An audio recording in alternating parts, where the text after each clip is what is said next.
டாஸ்மாக் வழக்கில் திடீர் திருப்பம். முக்கிய ஆதாரங்களை கேட்டு திமுகவுக்கு அதிர்ச்சி கொடுத்த நீதிபதிகள். அமலாக்கத்துறை செய்த புதிய சம்பவம். வணக்கம் நண்பர்களே. தற்போது தமிழகத்தில் டாஸ்மாக் வழக்கு பரபரப்பை ஏற்படுத்தி வருகிறது. டாஸ்மாக் துறைக்குள் அமலாக்கத்துறை நுழைவதற்கு நிரந்தர தடை போட வேண்டும் என்று தமிழக அரசு உயர்நீதிமன்றத்தை நாடிய நிலையில் அந்த வழக்கை விசாரித்த நீதிபதிகளின் அமர்வு இந்த வழக்கு விசாரணை முடியும் வரை டாஸ்மாக் துறைக்குள் அமலாக்கத்துறை செல்லக்கூடாது என்று தடை போட்டார்கள்.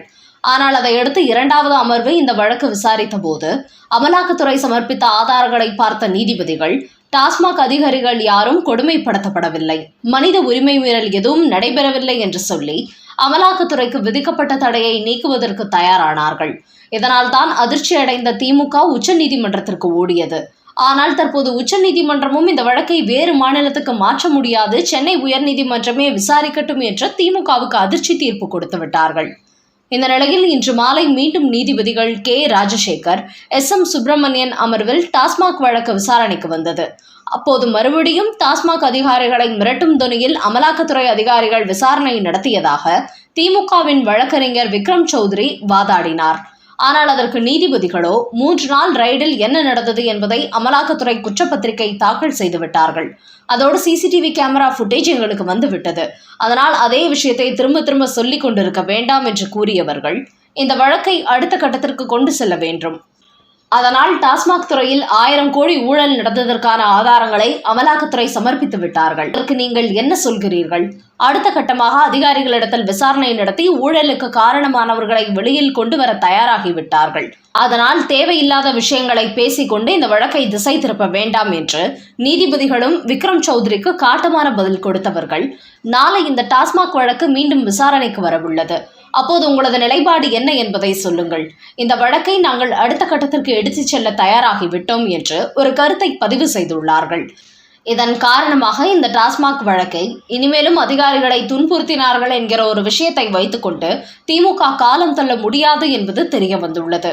அதனால் நாளை மீண்டும் சென்னை உயர்நீதிமன்றத்தில் திமுக அரசு கொடுத்த வழக்கு விசாரணைக்கு வரும்போது அமலாக்கத்துறைக்கு விதிக்கப்பட்ட தடை நீக்கப்பட்டுவிடும் என்பது தெரிய வந்துள்ளது.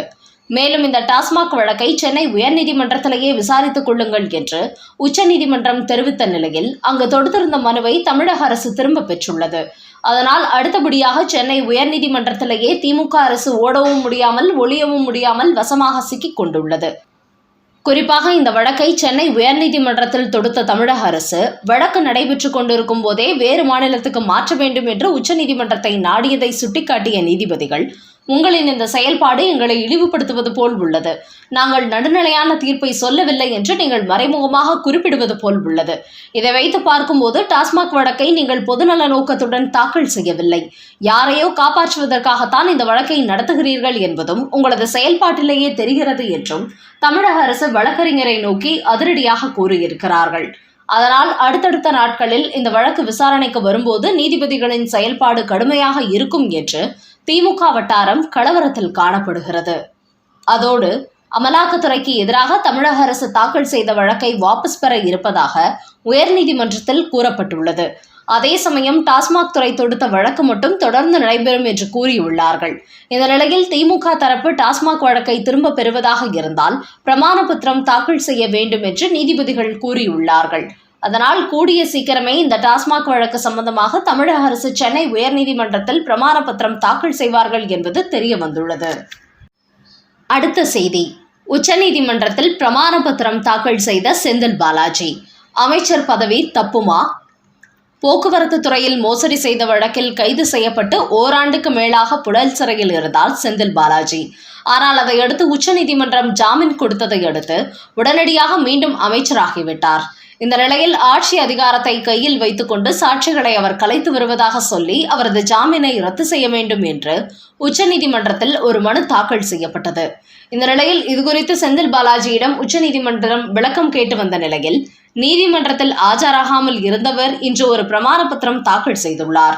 அதில் நீதிமன்றம் எனக்கு ஜாமீன் கொடுக்கும் போது என்னென்ன கட்டுப்பாடுகளை விதித்தார்களோ அதை நான் மீறவில்லை. இப்போது வரை கடைபிடித்து வருகிறேன். ஆனால் என் மீது குற்றம் சாட்டிய சாட்சிகளில் யாரும் எனது ஜாமீனை ரத்து செய்ய வேண்டும் என்று கோரிக்கை வைக்கவில்லை. அந்த விவகாரத்துக்கு சம்பந்தமில்லாத வேறு யாரோ நபர்தான் இந்த மனுவை தாக்கல் செய்திருக்கிறார். இது அரசியல் பழிவாங்கும் நடவடிக்கையாக கூட இருக்கலாம் என்று அந்த பிரமாண பத்திரத்தில் செந்தில் பாலாஜி தெரிவித்திருக்கிறார். இதையடுத்து இது பிரமாண பத்திரம் குறித்த விசாரணை இன்னும் சில தினங்களில் வர உள்ளது. அப்போது செந்தில் பாலாஜியின் இந்த வாதங்கள் ஏற்றுக்கொள்ளப்படுமா இல்லை அவரது ஜாமீன் பறிக்கப்படுமா என்பது தெரிய வரும். அடுத்த செய்தி, பட்டியல் போட்ட இடி சிக்கப்போவது யார் யார்? விவகாரம் கசிந்ததால் முக்கிய புள்ளிகளை நாடு கடத்தும் திமுக. வெளிநாடுகளுக்கு தப்பும் கோபாலபுரத்து புள்ளிகள். அமலாக்கத்துறைக்கு எதிராக நீதிமன்றத்துக்கு போன தமிழக அரசு தற்போது உச்சநீதிமன்றம் கொடுத்த அதிர்ச்சி காரணமாக தற்போது அமலாக்கத்துறைக்கு எதிராக சென்னை உயர்நீதிமன்றத்தில் தாக்கல் செய்துள்ள வழக்கையே வாபஸ் பெறுவதற்கு முடிவு செய்துள்ளார்கள். குறிப்பாக அமலாக்கத்துறைக்கு எதிராக திமுக அரசு நேரடியாக களமிறங்கி இருப்பது கடுமையான விமர்சனங்களை ஏற்படுத்தியது. குறிப்பாக உயர்நீதிமன்ற நீதிபதிகள் தமிழக அரசு பொதுநலத்துடன் இந்த வழக்கை தாக்கல் செய்திருக்கிறதா இல்லை ஊழல் அதிகாரிகளை காப்பாற்ற இந்த வழக்கை தாக்கல் செய்துள்ளதா என்று கேள்வி எழுப்பியதால் திமுகவுக்கு இக்கட்டான சூழலை ஏற்படுத்தியிருக்கிறது. அதன் காரணமாகவே தற்போது திமுக அரசு டாஸ்மாகுக்கு எதிராக தாங்கள் தொடுத்த வழக்கை வாபஸ் செய்ய போகிறார்கள். என்றாலும் டாஸ்மாக் துறை சார்பில் தொடுக்கப்பட்ட வழக்கை வாபஸ் பெறுவதாக இல்லையாம். அப்படி வாபஸ் பெற்றால் அமலாக்கத்துறை உடனடியாக டாஸ்மாகிற்குள் இறங்கி விடுவார்கள். குறிப்பாக 3 நாள் ரைடு நடந்து முடிந்த போதே இது சம்பந்தப்பட்ட சில முக்கிய அதிகாரிகளை கைது செய்து விசாரணை நடத்த இடி திட்டமிட்டுள்ளது. அப்படி அந்த அதிகாரிகளை விசாரணை நடத்தும் போது டாஸ்மாகில் முறைகேடு செய்த பணம் எல்லாம் யாருக்கு சென்றது, இதன் பின்னணியில் யார் யாரெல்லாம் இருக்கிறார்கள் என்கிற அனைத்து ரகசியங்களும் அம்பலத்துக்கு வரும் என்பதால் அடுத்த கட்டமாக முக்கிய அதிகாரியை தட்டி தூக்க அமலாக்கத்துறை திட்டமிட்டுள்ளதாம். இந்த விவகாரம் கசிந்து விட்டதால் டாஸ்மாக் ஊழலில் சம்பந்தப்பட்ட முக்கிய கோபாலபுரத்து புள்ளிகள் வெளிநாடுகளுக்கு நாடு கடத்தப்பட்டு வருகிறார்களாம். இன்னொரு பக்கம் இந்த டாஸ்மாக் வழக்கு விசாரணையை தொடர்ந்து நடத்துவதற்கும் தமிழக அரசு திட்டமிட்டுள்ளதாம். இதுபோன்று நீதிமன்றத்தில் இந்த வழக்கை தொடர்ந்து நடத்தி வெவ்வேறு கோணத்தில் திசை திருப்பி நீண்ட காலம் இழுத்து அடிக்க வேண்டும். அப்படி நீண்ட காலம் இழுத்து அடிக்கும் போது அனைத்து ரகசியங்களையும் முடிந்தவரை மூடி மறைத்து விடலாம் என்றும் திமுக திட்டமிட்டு வருகிறதாம். குறிப்பாக திமுக சார்பில் உச்ச நீதிமன்ற வழக்கறிஞர் விக்ரம் சௌத்ரி சென்னை உயர்நீதிமன்றத்தில் வாதாடி வருகிறார். இவர் ஒரு வழக்கு கையில் எடுத்துவிட்டால் எத்தனை ஆண்டுகள் வேண்டுமானாலும் இழுத்தடிப்பாராம்.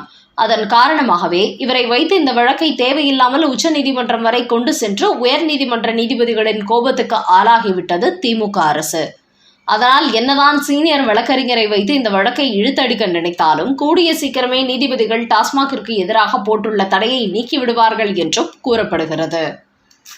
நண்பர்களே, டாஸ்மாக் வழக்கில் திடீர் திருப்பமாக தமிழக அரசு ஈடிக்கு எதிராக தொடுத்த வழக்கை வாபஸ் பெற்றிருப்பது, அதே சமயம் டாஸ்மாக் துறை தொடுத்த வழக்கு விசாரணை நடைபெற்று வருவது, இந்த வழக்கு கூடிய சீக்கிரம் முடிவுக்கு வந்துவிடும் நிலையில் டாஸ்மாக் ஊழலில் சம்பந்தப்பட்ட கோபாலபுரத்து பிள்ளைகளை பாதுகாக்கும் முயற்சியாக சிலர் தற்போது நாடு கடத்தப்பட்டு வருவது மற்றும் தனது ஜாமீனுக்கு எதிராக சுப்ரீம் கோர்ட்டில் தொடரப்பட்ட வழக்குக்கு எதிராக செந்தில் பாலாஜி பிரமாண பத்திரம் தாக்கல் செய்திருப்பது குறித்த உங்களோட கருத்துக்களை கமெண்ட் பாக்ஸில் பதிவிடவும்.